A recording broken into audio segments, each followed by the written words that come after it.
Welcome to the Screen MDM Talks podcast hosted by me, Mancha Daswani. This week our sponsor is MD Media Biz. Hello, welcome back to Screen MDM Talks. I am delighted to be doing a pre-kids screen strand with leading executives in the kids business. So I'm here to welcome Terence Mbulaheni of Viewed up in Canada. Hi, Terence. Hi. Thank you for having me, and it's great to be here. It's so good to have you here because, I know the kids industry, it's going through some things. It's been a rough couple of years for the business. And I know those of you who are working in the YouTube space are really at the forefront of just sort of figuring out where kids are going with their engagement and helping content companies, additional content companies figure out that journey. So let's start. You've been in the business for a while, I know, but it was in 2024 that you decided to go out and do your own thing. So tell me about that journey. What led you to set up Viewed in the first place? Well, I started in this business, I think 2012, right after I went to, immigrating from South Africa, came here, went to business school, and I was lucky enough to actually join Nine Story. And at that time, our social media was really new, and I literally just joined in as a social media coordinator. So YouTube was part of that. So I sort of built that business from ground up at Nine Story and got to learn how when YouTube was evolving, I was there. Then I moved to Super Simple Songs, and then Super Simple Songs it's a digital first IP. So when I was there, again, I soaked up so much information as well and the knowledge. Then off to Spin Master to start another business again. So all these years, essentially what I noticed about my career trajectory was that I was always starting something from ground up. I was not taking on from when somebody left off. So if there was somebody who left or something, I still had to build something from scratch. So when I moved away from Spin Master, I just decided that if I could actually build all these businesses for all these companies throughout these years, let me try to do this for myself. It was really daunting, but I think having the privilege of, working with a different variety of content for kids, from legacy brands to brands that are being built from ground up, like you're literally being in the engine room, that basically, there was some skills that I actually pick up from that. And that's what, I thought, let's try something. So when I launched this in end of 24, I was pretty impressed by the response from the industry. I got a few clients within the first couple of months of launching Viewed. And some of the clients, I didn't even know them, but I think they kind of knew about me. From then on, the support, some of these clients become my business mentor. They, to this point where now we have got a few lists of clients and we've got a team here. So it's been a humbling experience, to be honest. Yeah, that's fantastic. Now, I love having conversations with people about career changes, shifts, especially having gone through my own recently. And I'm curious if you had was there like an aha moment where it went beyond, I want to do this? It's, I know I can do this. Yeah. I know it's difficult going from employee to business owner. It's a journey. Did you have that 100%. moment?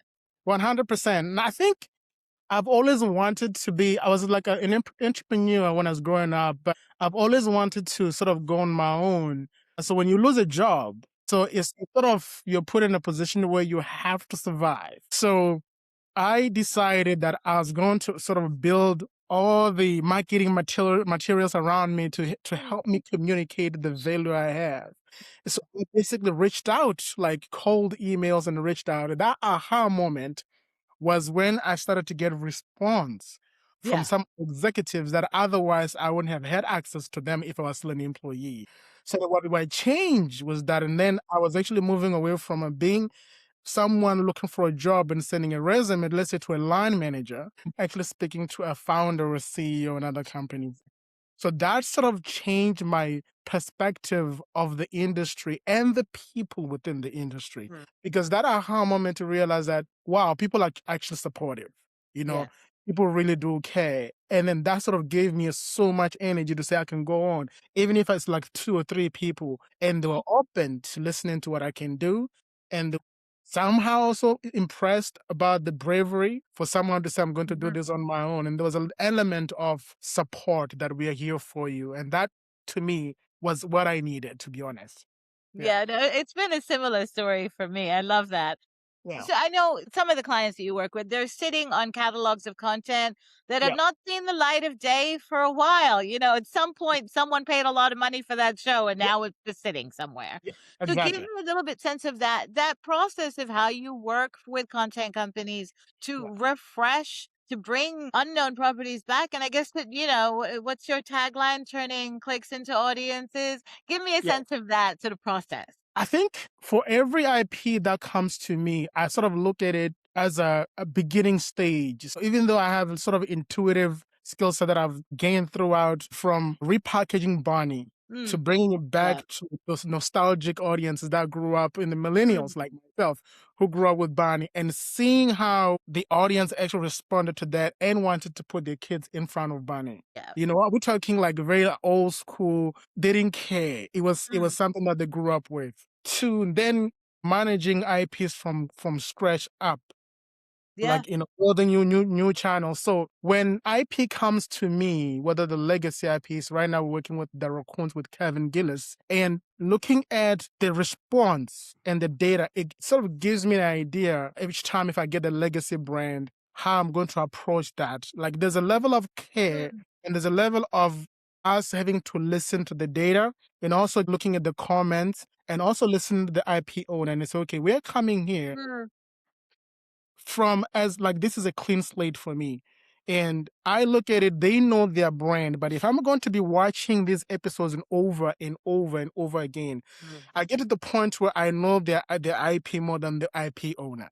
Because we repackage and repurpose, we test, we push, we pull.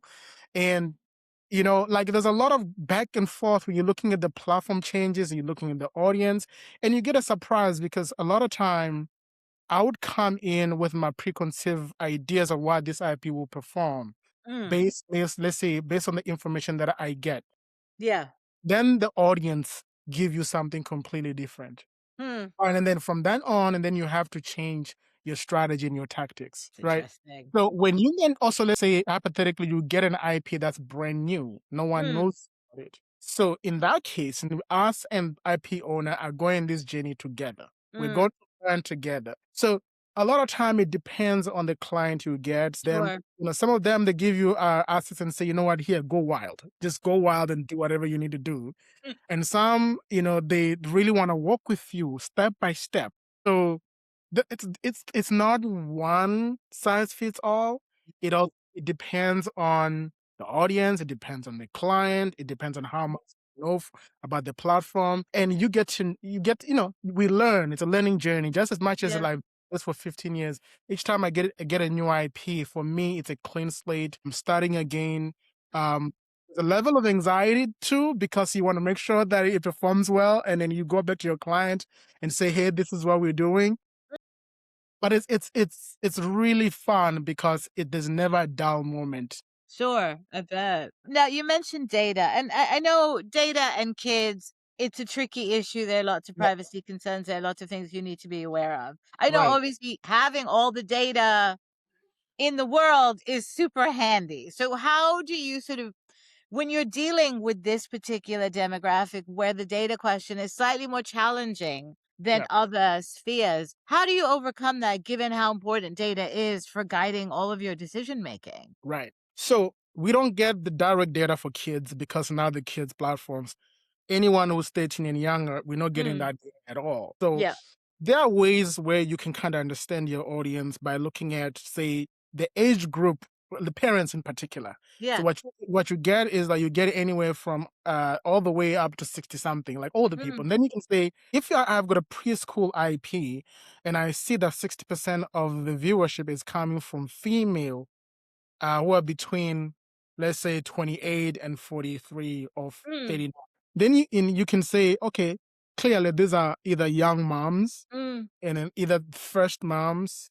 And then you get, let's say, 50 something and 65, and you can say, okay, these are grandma and grandpas, right? So that sort of gives you an idea if you're running an IP where you get moms with the one who are like 60 something percent.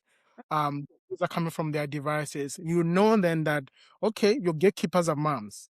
And they uh, probably have kids who are between 0 and 6. So how do you then package your content from the thumbnail designs to titles and the description? So just to go back a little bit, so when we manage all our channels, we have got 3 audiences in mind. So we have our main audience, which is the kids, but we don't have the data, but we can kind of use their parents' data to understand who they are and where they're from.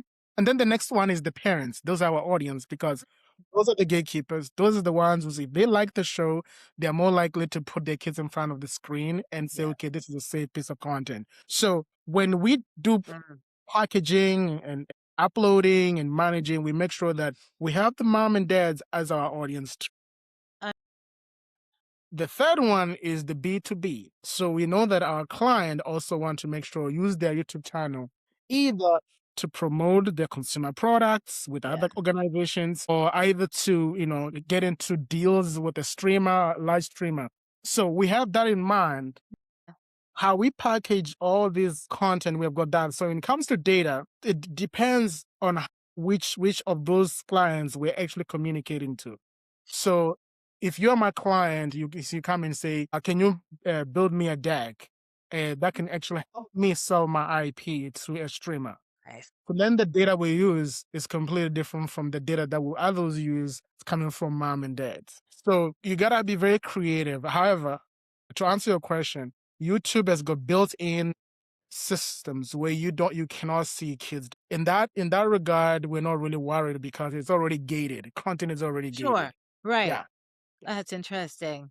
Now, Yeah. I mean, I think everyone in the kids business knows that they need to be on YouTube. I think at this point, everybody knows that. But, there might still be some outliers. And I'm just curious what is the biggest roadblock that you have encountered from producers, creators who are concerned about cannibalization or about the quality of the other content that's on YouTube? What are you hearing from folks about what their hesitations still are about that platform? See, the issue that I see is that there are so many voices now. There are so many YouTube experts now.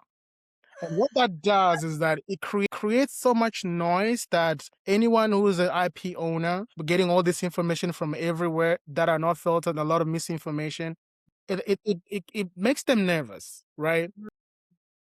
So, and what happens is that when you get some of the clients that come and say, okay, we're gonna get you, we're gonna give you a 3-month contract.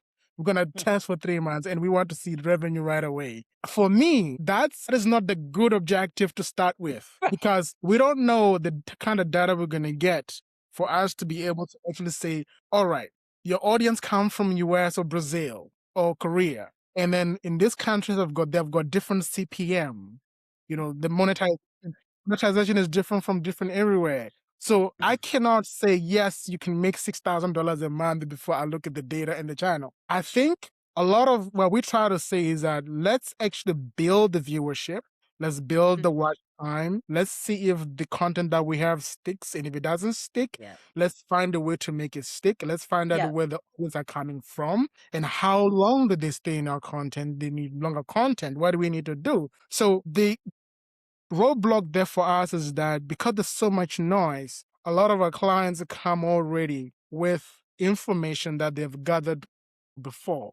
And not every IP would perform the same, right?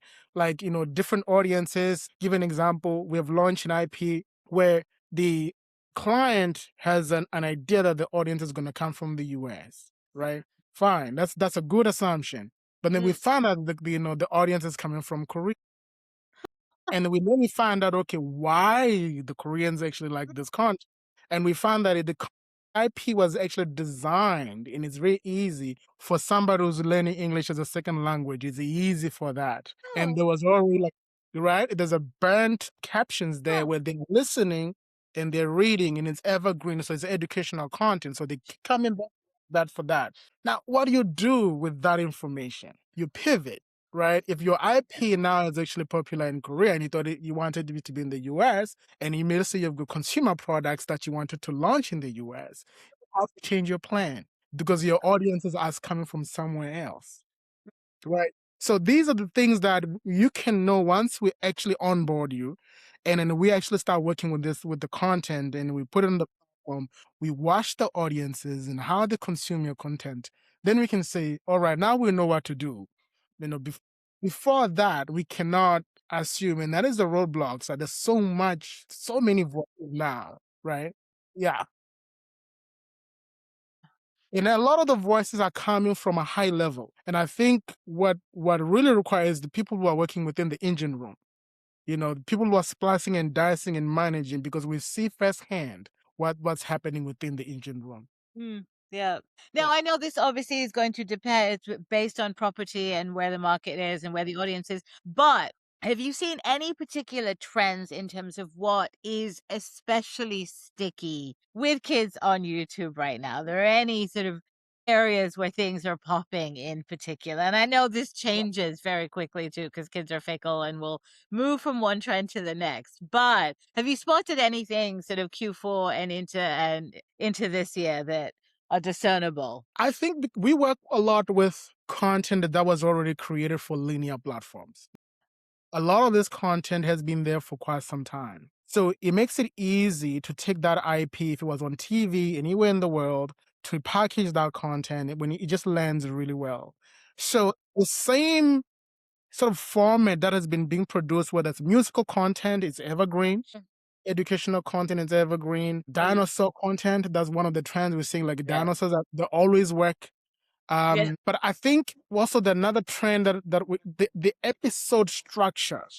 Say, people ask, what is the format of the episode? Really, on YouTube, there isn't really a format. Anything if it's episodic, that's somewhere 8 minutes. It incorporates music, incorporate free play. It's still the same type of content to a large degree, but actually packaged for this particular platform. Right. So in terms of how you create a show, kids are still the same. They're still looking for the similar things that they've been watching throughout.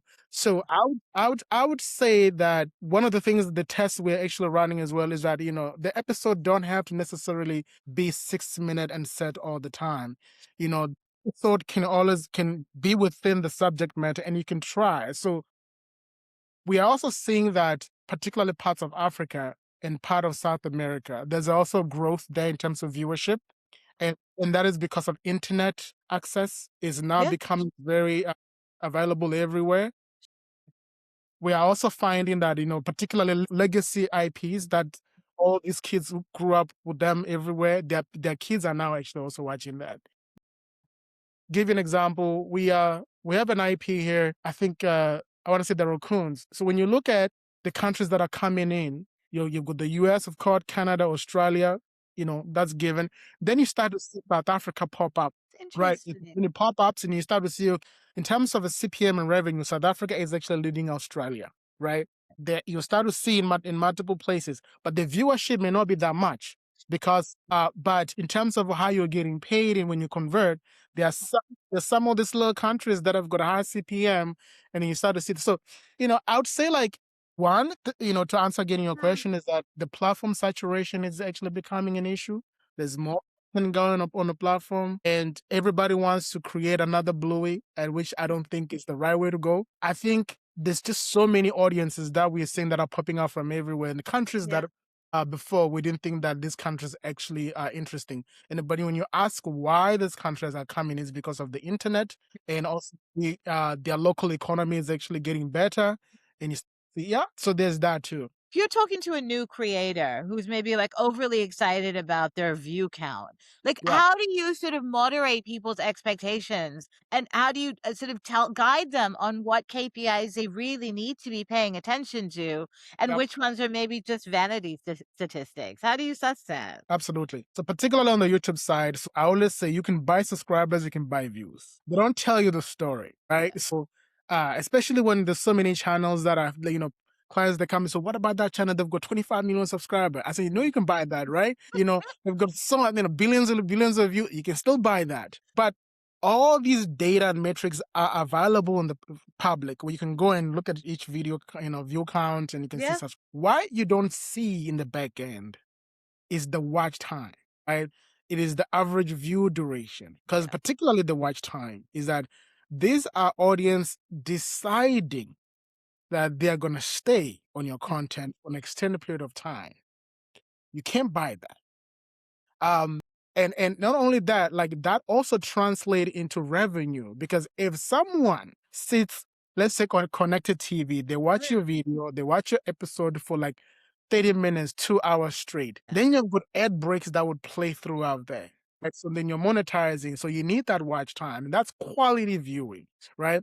And what it does is that because your content actually keep the eyeballs on the platform, and then you get rewarded. Then you start to see the impressions go up, and you start to see those click-through rate go up. And talking about click-through rate, right? So that the thumbnail design and everything. So when you start to see like what people are actually clicking on my thumbnail, they are deciding to do that, right? So think I think the communication there is to then say, okay, views are great, but they don't tell you the quality of that view, right? Subscribers are great, generally speaking, particularly with children's content. In general, all the channels, when you look at the viewers who came from subscribing, maybe 10% of those views come from subscribers. And a lot of the subscribers, if the channels has been there for let's say 10 years, a lot of the subscribers are dead subscribers, because those kids are they're grown, right? They're gone, but you still have that subscriber. So really, technically speaking, if you were to look like active subscribers on your channel, if you've got 25,000 subscribers, maybe 20,000 subscribers are actually active, right? So is the watch time that's really important, because then tells you that somebody sat on the couch and decide that they're gonna spend their quality time to watch your content. Right. Yeah. And I mean, it is mostly happening on the couch, right? Most of this YouTube viewing is happening on the living room television. Exactly, because a lot of the Yeah. TVs that you buy from today, they come already with apps, right? So if I have a 6-year-old or 4-year-old YouTube app, you put them on the couch, they sit there watch, and then there's a co-viewing, right? So you still see mobile in particular on the cell phones, in particular, depending on the age of the kid. If the content is Sure. made for preschoolers, you would know that, okay, the kid is using mom's phone or Yeah. mom's pad, right? Whether they're out there grocery shopping or, commute going to daycare, right? Right. But the more you've got long form content or those compilations episode put together, you look at the watch time, majority of watch time is time to come from connected TV. Yeah. Now, we started this podcast talking about why you wanted to go out on your own, but you're not really on your own, because you're part of this little collective, aren't you? I love a bit of a collective. Tell me a little bit about that. It's about banding up with similar minded folks to help us all get through a minefield that is this business right now. It goes back to what I said when I started to go by on my own, and there were so many other people that I've worked with in the past. When you connect with them and then they want to actually support you, give mentorship, refer you to whoever because they trust your work. Yeah. So this collective I was asked to be part of it by some of the colleagues on that group, because they have been in the business for so long. Yeah. They all come with a different skill set. We thought that coming together, in particular, if we're in unit and a client come to us and say, I need support across all these areas. So then there's a one-stop shop, because we have worked together. We understand the whole thing. And it's easier to sort of like have one voice about somebody's IP. If they come to us, we can have a unified voice instead of hiring us, in a different way. I would not know if you are somebody who's a franchise, manager, that they're working solo, and then you hire me to manage your channel, you're getting fragmented information. Yeah. So what we wanted to do was to have this collective that would look at the whole IP collectively and say, how do we actually make sure that we guarantee success for any client that come to us? But also, I always talk about the power of community, right? So, it just helps when you know that you're not working on your own. There are other people out there. You can go find information. You can get advice. You can bounce ideas among each other. It just like, in terms of like growth as an entrepreneur, it allows one to be able to actually grow with more information, more guided. Yeah. So Oh, that's that's how. brilliant. Yeah. Now, as we wrap, Terrence, I wanted to ask you, I know most of the kids' business people I've ever interviewed have said you don't enter the kids business to like become a millionaire, right? You enter the kids business because you genuinely care about this demo. Which is why Yeah. I love talking to kids media executives, because they tend to be sort of the least selfish people in the Yeah. business on the face of the planet. Yeah. So given it's been a rocky few years, no doubt, Yeah. for I'd say for everyone other than Right. maybe YouTube, right? It's been it's been rough. What keeps you in this business? What is it about catering to this demo at this time in media with AI and fake news and everything else that kids are dealing with? What most excites you about dealing with this demo now, even though it's still so hard and it seems to keep getting harder? That's a interesting question. I think one of it is because I've spent so many years in this particular vertical, this category. Yeah. But I think it also kept me young, kept me, the part of me was a kid. It allowed me to keep that versus, let's say, when I graduated from university, I actually studied feature film and documentaries. These are real stuff, right?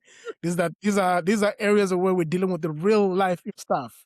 But having worked in the animation business and kids in particular, and toys and digital games, particularly for kids, I think that allowed me to, there's a lot of patience there. And I think as a character building too, it's a marathon, it's a long game, it builds you. So, I think, and there's just so much innovation within the kids space. Now, Yeah. you're right, it's hard. And I think, because also YouTube is evolving, and the kids media is also evolving. I think what it allowed me to have elastic mind and elastic worldview, where I know that I will not get settled, complacent. I will always have to find ways to fix a problem. And I think for me, like as I mentioned earlier on, is that I'm always starting something from scratch. I mean, we're starting channels from scratch. The business is from scratch. So that is something that excites me because it is always something new. You know, and kids, technology in kids space, it's always changing. I'm a parent of a 12-year-old, and seeing my son growing up with nested rhyme all the way to playing, Nintendos and everything. It just, that to me, just being in front and watching him, it just showed me how much of changes each year within this lens. So now I want to be part of that change. I want to see where we go with it. Yeah. Absolutely. Well, Yeah. Terence, thank you for your time today. This has been an absolute delight. I'm so glad we finally got to do this. Thank you so much. And thank you so much for, allowing me to a great platform. Thank you so much. It's my pleasure, and hopefully we'll do this again soon. Thanks for listening to the Screen MDM Talks podcast, hosted by me, Manju Daswani. Kate Roach is our VP of Global Ad Sales and Business Development. Production was done by Anand Patel. Musical score performed and composed by Jahan Raymond.